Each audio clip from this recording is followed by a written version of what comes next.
Vice President VP Chiwenga aiwa vomisleader vanhu taona kuti news aukuzoveka exposer aiwa mashoko atakwa na VP Chiwenga chiti aiwa VP Chiwenga aiwa vakapubliciza nhema ipapo aiwa vakabhilivhisa vanhu nhema panhau dzekarenzi vachiti aiwa bond arinambounzwa nemazimbabwenzi rakaunziwa nevanhu vakati colonizer.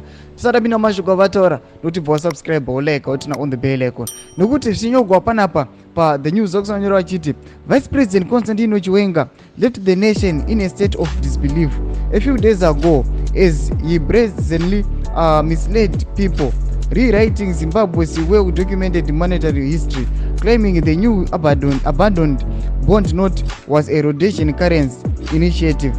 This is simply untrue false.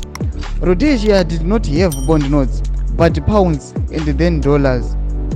There was no currency called bond notes between 1965 and 1980 in Rhodesia, or at any given time prior to that matter. Bond notes were first used in Zimbabwe in May 2016 and they died on April 8, 2024. Mashoko ane achibuda panapa muthe news akusachiti aiwa apa VP Chiwenga vakanyatsa kunyepera vanhu zviri pachena. Bond note rakapinda muna 2016 asi vanoti aiwa vari vemuna Rhodesia ndovakauya nebond muna 1965. Aiwa mashoko aya anyatsa kusiya vanhu vemuZimbabwe aiwa vachine madoubts vachiti aiwa zvotaurwa napresident izvizvi mbo here. Saka chimbopinei mucomment section medu tiudze mafungiro enyu muri kudii pamusoro pemashoko avakaudza vanhu aiwa.